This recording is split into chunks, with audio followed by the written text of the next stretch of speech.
So I'm Jorge de Leon. I'm here with Manny Ayala.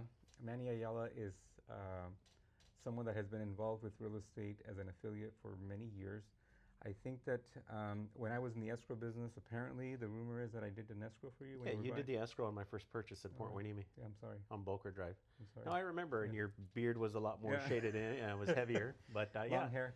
And then once I became a real estate agent, I came to visit you in your office, and I think I remember sunglasses and talking to you, but there was like no response. I'm just kidding. You know, that was your Wells Fargo days. yeah, that was Wells Fargo. Well, that one was fun because the purpose you came in for, you came in with a challenge, Yeah. and obviously back in the day, pre Dodd-Frank Act and oversight. You just put something in front of me, and it was almost like you were a detective, and it was like a case that you gave me to solve. Yeah. And obviously, it was above my pay grade, but I appreciated it because it brought to light a lot of what I had already been suspecting was going on in the industry. And that you kind of proved the point. But, I sent it up to higher leadership because of it's above my pay grade, and they did their investigation, and there was some result out of it. I don't know that it was the ultimate outcome that I would have expected, but what you did really kind of curbed, I don't remember the details. the questionable behavior. Oh, I can give you details Oh gosh, well, I don't think this is. but the I don't think setting this for is that. the forum for that, So, right? so let me. I mean, your family name has been in Ventura County for a long time. You have one of your sisters is in real estate, and then your a brother is in construction. Your family is in Right. construction, right? And I have several cousins that are in real estate locally. Yeah. Wait, hold on. My family came from What family members do you have in real estate? Ray Galvez is my cousin through Oh. marriage, and my cousin Clara Galvez, she just started with Keller Williams. So there's a couple that have So just we have a Jalisco connection here, possibly. because Ray Galvez is from Jalisco. Yeah, and he's so neighbors with my and parents in and Mexico. Ray's nephew is married to his wife's sister. So it's interesting. Ray Galvez, his sister is married or formerly married to somebody that used to run Clínicas del Camino Real. Oh, really? Yeah. Oh, I didn't know that. Yeah. So Roberto Juarez. Yeah, there's too many of us out there Yeah. to not know somebody. So Yeah. interesting, and this is a little bit of a sidebar. The Galvez family is building a luxury subdivision in Colotlan, Jalisco right now. Oh, really? Yeah. So my mom and dad, when they retired, they moved to their hometown, and which is two counties over in Colotlan. Colotlan being kind of like the center hub of the northern region of Jalisco for political reasons. In the Galvez family, they have a hotel called Hacienda de los Galvez. And I didn't know that they were the same, one and the same until. Oh, it's the same. It's the same Galvez lineage then. His brothers are the ones that are building it. So, Okay. Yeah. Okay. So you've been involved with real estate. We're talking about your cousins and your connection In to construction, yeah. So my father was born and raised here in Camarillo. My mother in Oxnard, and quite frankly, my parents still live in the home that they bought brand new in the '60s. Oh. It was built in 1964, and they're still there. The It's a Camarillo, huge accomplishment for a Latino yeah. family. Well, right? and the family history goes a little further because my father's uncle was actually the horse trainer for the Camarillo family. Nice. And my grandfather was a ranch hand for the Daly family in Camarillo. So it goes back. Excellent. But yeah, no, I got into lending just by happenstance, and I say it this way: I Forrest Gump my way in. I had no Hey, that was my line. I had no idea that I was ever going to be in any kind of sales, but it just happened at a wedding. One of my old colleagues from social work, his wife was actually a lending manager, and she just suggested that I explore it. And I had one interview, and here we are. When I met you, were you already in the mortgage business, or was it? When I purchased, I was doing social work. When you did my escrow, I was that's why I doing never social made a work. connection, because Right. I compartmentalized. Okay, that was a client, Yeah, a client, not someone in real estate, and right? not someone that I would go out there and then solicit for business, because as an escrow officer, you close the business, you don't solicit them, you solicit Correct. the business of real estate agents. Of real estate agents and such. Yeah. No. But yeah, no. I distinctly remember you. You were on Channel Islands at the Chicago Title and Escrow office, right there by Maria's Italian. Yes. Yeah, I remember you. Little young. Okay. We were a little younger then. Well, yeah, well that, and then I think that my persona was kind of hard to forget, right? Yeah, yeah, yeah. It's a very distinct persona. What do they for call sure. that? Is like I'm not necessarily an easy drink to swallow, right? I guess so. It's more like taking a shot. It's an acquired taste. That's what they call it. It's kind of like menudo. Like menudo. Let's talk about your involvement with the business of the Association of Realtors, and then I would like to jump into as to why now, and why. Okay, so I'll And why go a why little. now? I'll go a little further back. Okay, So let's do that. in the early 2010s, I was heavily involved with the board. I sat on committees. I was very involved, even with YPN back in the day. Mhm. And then I just felt that at that time, that there was really a fragmentation of, hey, you're a realtor, you're an affiliate, your voice really doesn't matter. So I kind of got, for lack of a better term, the flame and the desire to support the board really left. Mhm. And then about 3 or 4 years ago, probably 4 years ago, closer to 4 years, with the shifting changes in the industry, and then what I was seeing out there, even after Dodd-Frank, there were some bad actors out there still. Mhm. And not to say that there aren't any today, but I'm like, education is really missing. There were so many shifts and movements in the industry where I actually had the desire to get involved. It really wasn't like, this is what you should do to grow business. Because, there are people who are involved with the board for their own recognition and to build their business. There are others who are really there to serve.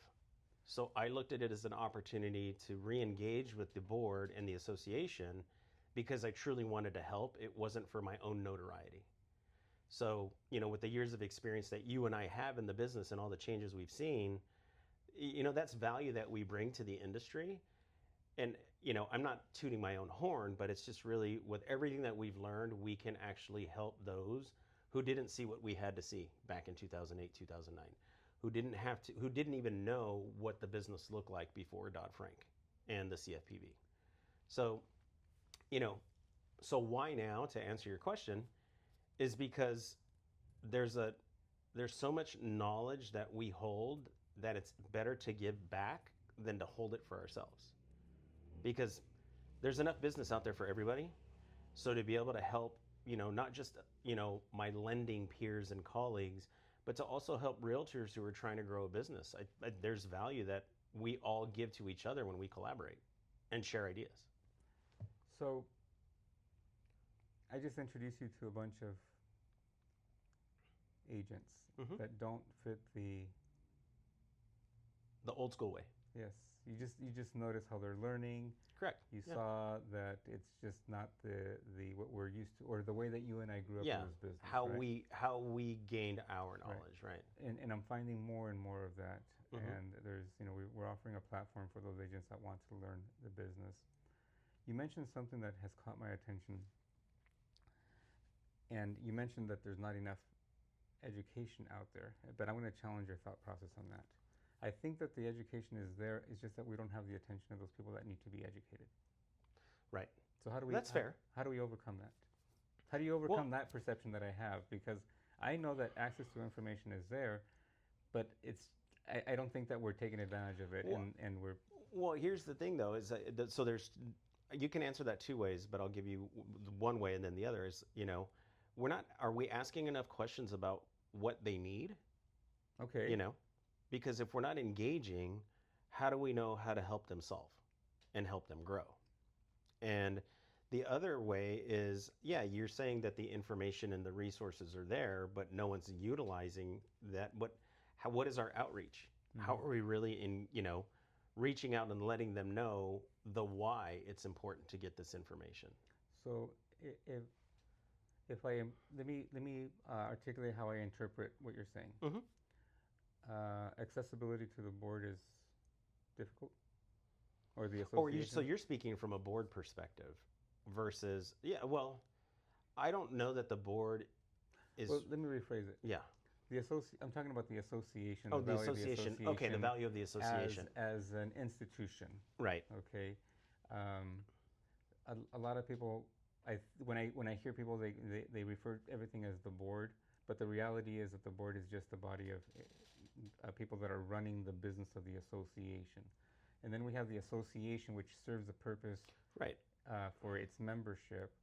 And my question is, do you find that the value of the association is inaccessible to people, or we're just not articulating the value of the association where it's appealing to people? I think the value of the board is there and it has evolved.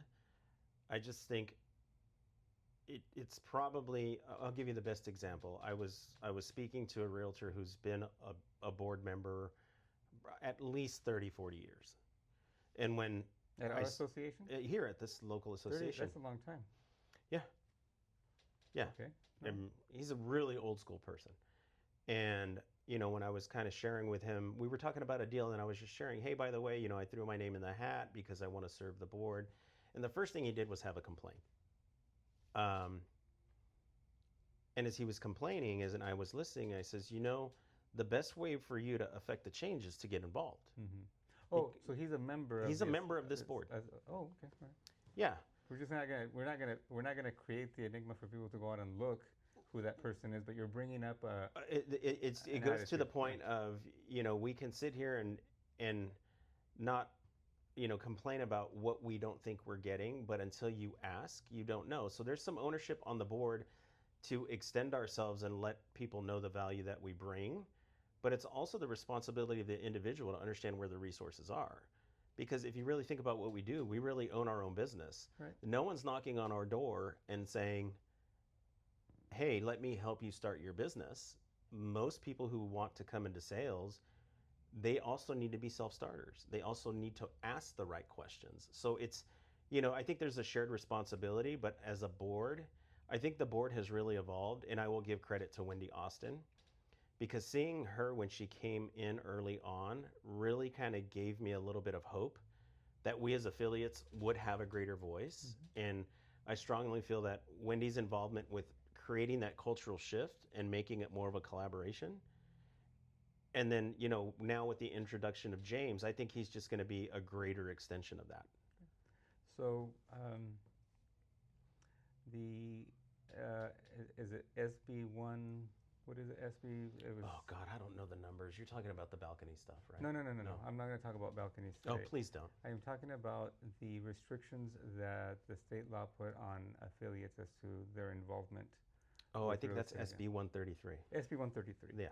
So SB 133 really challenges the ability of somebody like you as an affiliate, labeled as an affiliate because you provide lending services to clients. Right. And your ability to really provide value to a real estate agent where it substitutes their personal investment, financial investment on getting something like education. Right? Yeah. So there's SB 133, which is more geared towards the restrictions that title companies can do. All right, fair. So our restrictions are really driven by RESPA, the Real Estate Services Protection Act, because, again, going back to before this oversight, RESPA's always existed. It was just never really monitored, for lack of a better term. So that's where you start talking about kickbacks or, pay to play. So even as affiliates, we have to be very careful about what we can sponsor. And I can't just say, hey, Jorge, you know what? Thanks for the referral. I will give you a split. That's a kickback. When we do something, RESPA tells us if you're going to do something or sponsor, you have to give everybody in attendance equal access to what you're offering. So yes, there's that oversight, but for example, we can still do co-branded marketing. We can still provide value to our real estate partners, but it just has to be compliant. Mm-hmm. The rules have always been there. It's just a matter of people kind of circumventing what was there and hoping not to get caught. And that's where,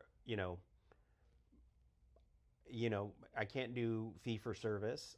I can just provide the service and hope that it helps you grow your business the right way.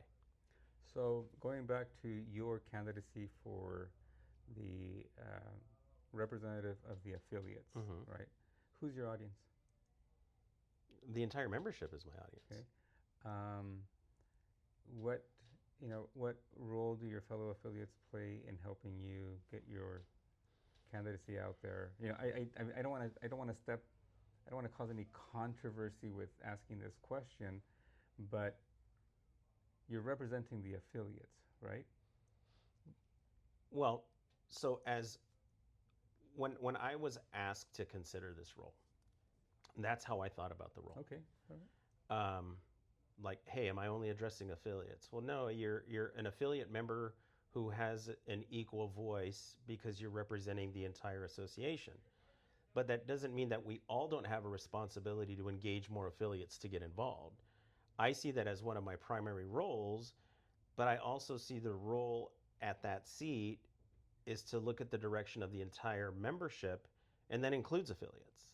So I I don't look at this seat as let's delineate between a realtor and an affiliate because we're all members serving the greater good. We're all out for the same outcome of bettering the communities and doing what's right for our clients. But yeah, if I had to carry the label of affiliate all the time, there is there probably will be the perception that, oh, you only represent affiliates. No, I don't represent affiliates. I represent everybody, but I want to engage more affiliates to get more involved so that we can better support the outcomes of what you do as a realtor and what I do as a lender to accomplish that community service in the right way. So let me ask you a very direct question along the lines of an affiliate, right? Okay. What should an affiliate do to add value to a member of the Association of Realtors? Well, first things first is get involved and understand how the association works and what its true mission and purpose is. And then find out what within that aligns with how you do business. And then connect with as many realtors as you can and find those partners that align, and then ask the right questions to help, how we can support business, how we can support the clients. You know, I mean, there's so many, that's such a loaded question, but there's so many ways you can take that. I like to load, ask Yeah, loaded yeah, questions. you like to be front loaded, baby. Yeah, No, and no, it's good. But it's fair because, if someone wants to sit at the table, they better bring value. Right. But we can only bring value if we ask the right questions. Because you brought up the subject matter of education, right? Mm-hmm. The dissemination or the accessibility, I personally believe that it's available. Oh, I don't disagree with you. The accessibility might be a challenge, or the messaging to make people aware that it's available for them, and then how do you encourage those people to drink from the source of education and information? So let me see if this helps answer that question. So I was at a committee meeting just this afternoon, and we were talking about creating an event with a certain theme. And before I even gave any kind of contribution to that, the first question I asked was why? So what is the purpose? Right. Can somebody tell me, we're creating this event, is it for educational purposes? Because if we want attendance, most people want to know what value it brings, but we don't know what value it brings until we ask them what they're looking for. Mm-hmm. So what's the why in what we're doing? So at the end of the day, after that conversation, next thing you know, I'm heading the work group to create the event because if you ask the right questions, you'll get the right outcomes for people. I believe so. So thank you for asking the why. Right. Before you came to my neighborhood, welcome back to my neighborhood, mm-hmm. I was interviewing Don DeRazzo. Okay. And Don DeRazzo was talking about, what her goals are. Mm-hmm. And, she just came, she's still, completing her role as treasurer. Correct. And as treasurer, it is her job to say, no, this does not fit the strategic plan of your association for growth, and just because we have the money doesn't mean that we can spend it, right? Right. So you're asking the question, why should we hold this event? What's the purpose of holding this event? Is it just holding an event just to put something on the calendar, or is it really to benefit? Well, and that was the point of my question, because it sounded, the intended purpose of it wasn't clear. So when people were throwing out ideas, I said, well, can we just figure out what are we really trying to accomplish and why are we doing this event? How does this benefit the members of the association. Because ultimately you have to ask the question, how does it support the implementation of the strategic plan? The strategic plan, and how does it hold to the values and the mission of the association? Right. So now we've created a work group. We'll create an agenda. We'll have some people sitting around the table, and then we can ideate. Because now that we have a why, then we can, figure out the best way to execute to get that message out. And I'll go back to education. People don't care how much you know unless they know you care. So I always want to understand, what is the purpose behind this, and are we going to accomplish that purpose? And I ask a lot of questions. I annoy people sometimes in meetings because you could spitball ideas all day, but if it's really not driving to the purpose, then it's just. So don't self-deprecate by calling yourself annoying. We'll call you annoying for other things, but for doing the right thing and for asking the right questions, I don't think that would be a proper label. It's just that you're fleshing things out for the proper reasons. Well, yeah, right? Because if we're going to do something, we've got to do it with purpose. We've got to do it with intention. We've got to collaborate to get the right ideas, and then ultimately, at the end of the day, it comes down to, are we doing the right thing? Because, and I've always lived by that. Even when no one's watching, you got to make sure you're doing the right thing, because if you begin with a lie or deceit, that comes back to haunt you anyways. Right. So I'm gathering that you're just not going to take a back seat at the back of the boardroom. Oh no. You're going to seems like you're going to be front and center and asking the right questions. Oh, there will be a lot of discussion, because I can't make a decision or vote on something if I don't truly have the understanding, because then it's just, then I'm just a seat and a checkbox. But if we're really going to make a difference, we have to ask the questions to know if we're going in the right direction. So I do not like to approach the change of leadership, because it's an annual vote, from the perspective that something is wrong or something that needs to be fixed. Right. But let's say that if our membership is not in agreement with the direction of our strategic plan, what is the solution for that? Well, we've got to engage and figure out why they think it's the wrong direction, and and invite the ideas. Well, how would you do things differently, and how would that benefit the community as a whole? Because at the end of the day, we are trusted professionals. There's a lot of people who put a lot of trust into what we do. And, for those of us who have been in the industry long enough, really saw how we had our reputations scathed by, that crash. It was the lender's fault. It was the realtor's fault. It wasn't, and a lot of it could have. Let's say there were the bad actors there. We can never keep them happy. High prices are our fault too, right? Right, and today interest rates are at fault. So it's like this whole balance. Anyhow, we're just not going to talk about that. Right. Don't get me going there. Because it's the reality is that we can't change people's perception, because you and I know what the reality is, right? So, but we can help give them a greater understanding by asking why they have the perception they do, and I'm not saying that whether we agree or disagree. People are emotional people, but as soon as you gather the information, it's okay to pause and come back with a response, but being more factual and less emotional, because if we all operated on emotions, not a lot would get accomplished, right? So back to your original question, it's we've got to engage, we've got to understand why they're dissatisfied. Do they have a different way of looking at something? And you've got to represent the voice, whether it's an unsettled voice or the voice that is in agreement, because you have to look at it from both sides. And most of the time there's a happy medium, and you can come to an agreement in the middle. But then we're also driven by what the state level says and what NAR says can and can't be done. So sometimes what we try and accomplish might not be possible, because that's how it's dictated down to us. But if we can affect change in a positive way without the restrictions of oversight, there isn't any reason why we shouldn't have the conversation. So for many years, I'm going to switch it a little bit, and I'm going to share your experience. My experience that I had is being on the board of directors and on on the leadership. They call it in the executive group. I think that I was either president-elect or already president of the association.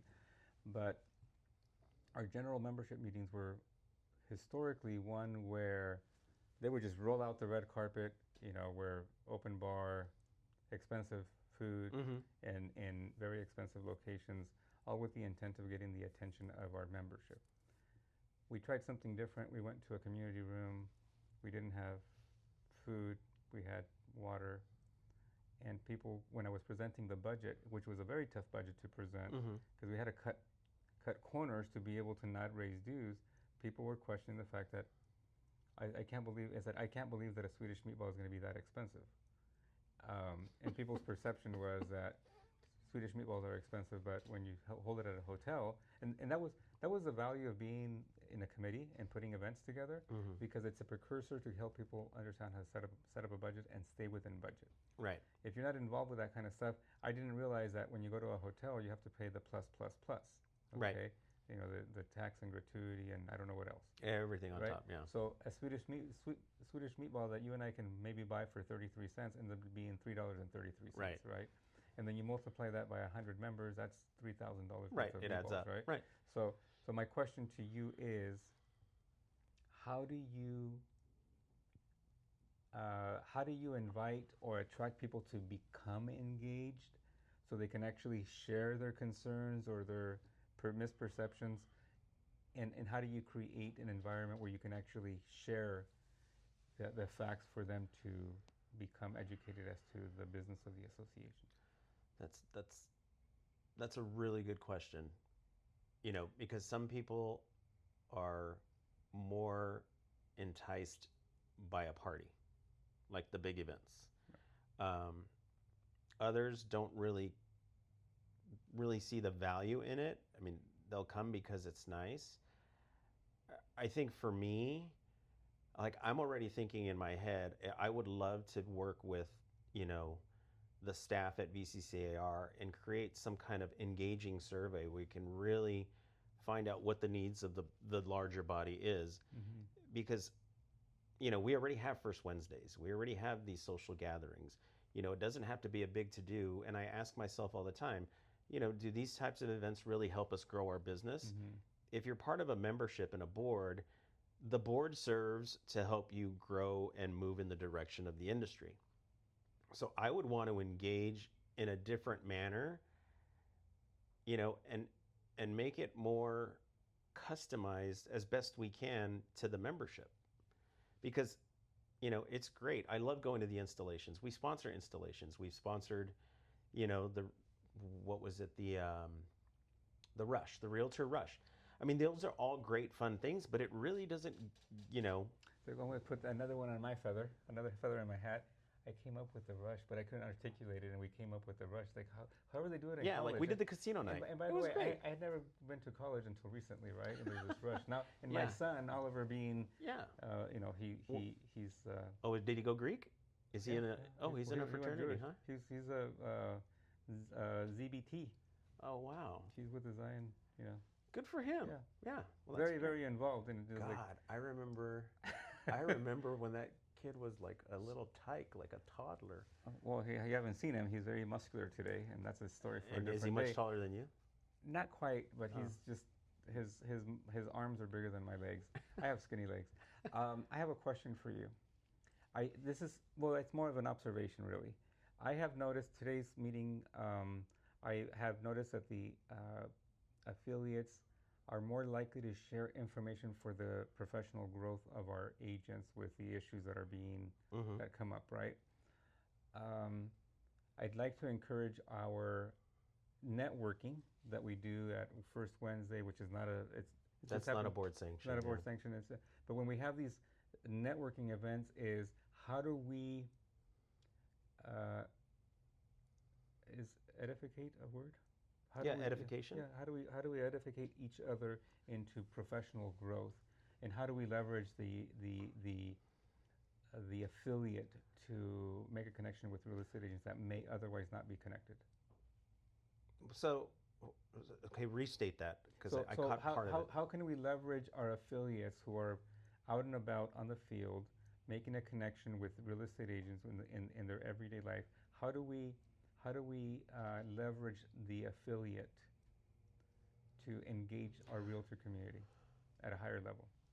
How do we engage the affiliate to? Well, I think that's one of the main one of my main responsibilities, or the main responsibility of the affiliate director, is outreach. You know, but again, like I shared, I was a little desensitized to the board because I felt there wasn't that connection, and I think it's improved, and it's becoming more of a commingled community. But we gotta engage the affiliates more and remind them that, hey, you're members as well, and you have a voice, and you have something to share. And one of the things that I was very disappointed about is we at one point had an education committee, and we don't have that anymore. And I think we have many committees where we could be adding value to each other. And I think we also need to remind ourselves that affiliates have something to bring to the table, so we need more time to be heard. So I believe that the answer to that challenge that you have, where you're having an issue with no education committee. I used to be the chairperson at one time in my path, my journey through the Association of Realtors, as the education chair. And there, I mean, and I, Right. I don't know if you remember a controversial thing of us developing a logo to kind of bring Right. Bring awareness of this committee and so forth. I spoke about that with Don earlier, and I was chuckling about it because it's kind of it was part of my pains of growing, right? So when you engage in the strategic planning sessions and so forth, you have to bring it up. Right. Okay, and then if the board of directors feels that that's that needs to be reestablished, great. But if the membership as a whole does not miss it, then you are not going to get people to vote for it. Okay, which is fair. Maybe we don't need an education committee, but Well, I I'm think not saying that we don't. It's just right. that But I also feel like we have to make education and empowerment of our members the focus. Because if we don't empower them and educate them, how are we as an industry going to get better? Well, so the motivating factor should be for us to get better, right? Yeah. And I think that as an association, because of as a business, as a body as realtors or as real estate professionals, right.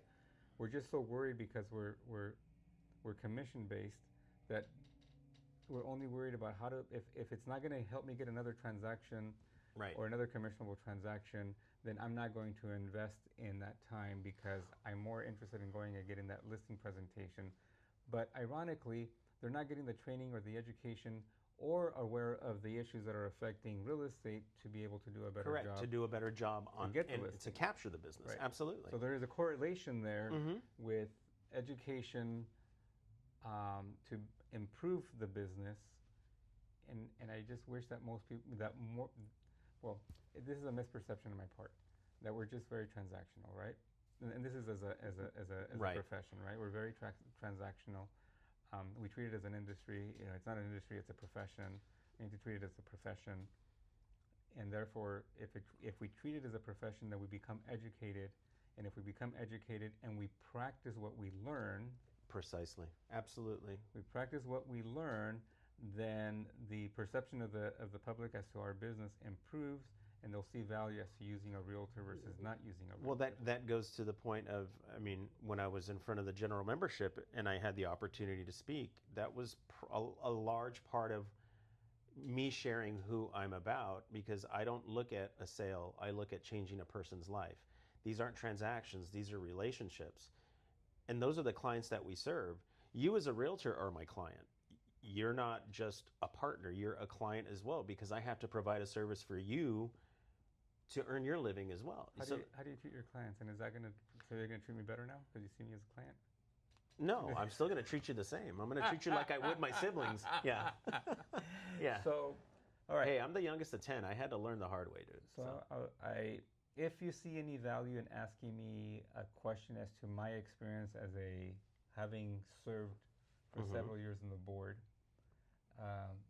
I open up that opportunity to you. If you don't see any value in my perspective, then No, you don't you're- have to ask me a question. Well, here's the thing: is there's no perspective that doesn't have value, for one.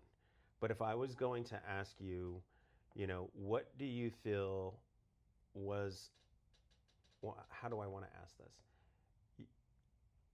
Because you clearly have a depth of knowledge and you have a lot to contribute, and I've always valued how you look at things, but how did you find your approach to be successful? Well, define what's successful and what matter. Well, because I feel like There's different levels of there's success. Right? different levels of success, but you have the ability to give great ideas and articulate it and bring it into the forefront, and you do well at getting things accomplished. But when you were part of the board, did you come across a lot of resistance to your ideas and your delivery? Yeah. So I don't consider myself to be a micromanager, and I believe in the value that a committee member brings to the table. So I believe in association work. I believe in the value of doing things by committee, and then leveraging the skill set and the agilities or the expertise of certain different members, right? Mm-hmm. Because between you and I, you bring a different perspective to the same challenge. I bring a different perspective, and you and I will debate the situation, Mm-hmm. and we'll come up with a possible solution Right. to fix the problem, and we'll work together, Mm-hmm. on doing that. The big, so let's go. My biggest challenge that I had with when I first started in getting involved with the association is that we've never done it that way. We're not going to change it Mm-hmm. anymore. Okay. I took advantage of. I leveraged the opportunity to serve in a committee, and then going through the different patterns to now become a chair of the committee. Right. And I didn't see the committee chair as being the one that was going to dictate what needed to be done, because I had a better understanding that a committee chair is there to facilitate. Yeah, facilitator. Right. As a facilitate and allow everybody to be able to collectively come together and get something done.